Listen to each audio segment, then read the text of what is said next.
allegation earlier this year. She said then Senator Joe Biden sexually assaulted her while she was working in his office in 1993. You and I were there, Joe Biden.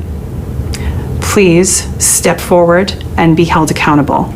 It's an allegation Biden has vehemently denied. I'm saying unequivocally, it never happened. It's simple.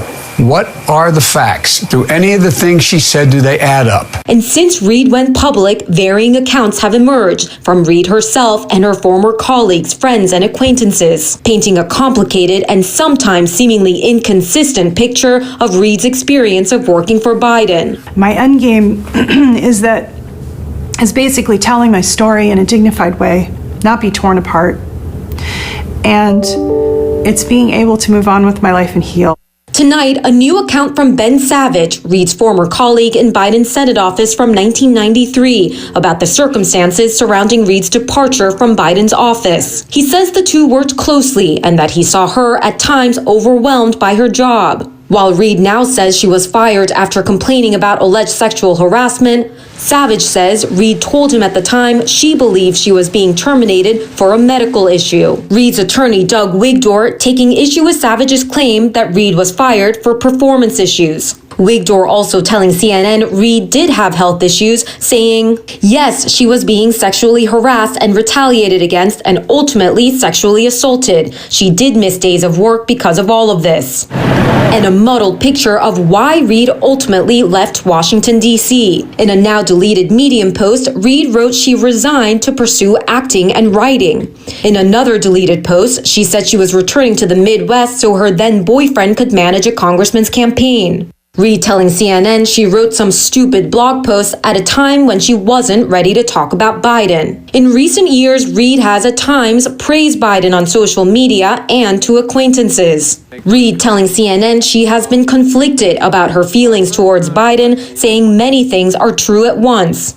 I didn't want to talk badly about him, and I wasn't ready to tell my history with Joe Biden at that point at all. Victims of sexual violence do not always tell consistent stories about their abusers and experiences. Sometimes they have even praised the individual that they later accuse of assault, as Reed has with Biden. A complicating factor in Reed's life, a name change to Alexandra McCabe after she left what she said was an abusive marriage. Some parts of Reed's life after that remain hazy. Reed told CNN that she received a Bachelor of Arts degree from Antioch University in Seattle, under what she called a protected program to help her protect her identity. She also said she was a visiting professor at the school. But Karen Hamilton, an Antioch University spokesperson, telling CNN, Alexandra McCabe attended but did not graduate from Antioch University. She was never a faculty member. She did provide several hours of administrative work. A school official also telling CNN that such a protected program does not exist and never has. Reed graduated from Seattle University Law School in 2004, gaining admission through its alternative admission program.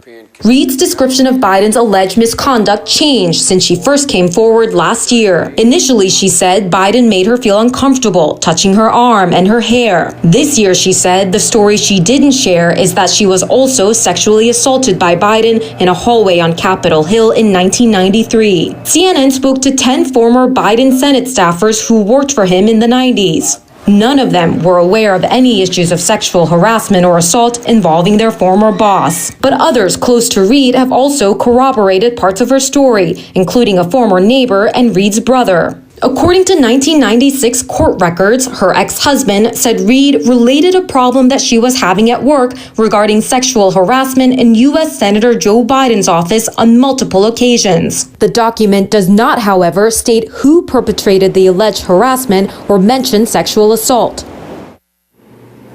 Now, Aaron, what makes reporting on this story so complicated is that we're talking about a period of time some 30 years ago, and Tara Reid told CNN that she vaguely remembered Ben Savage, this ex-colleague, even though he told us that their two desks were right next to each other and the two of them worked very closely together.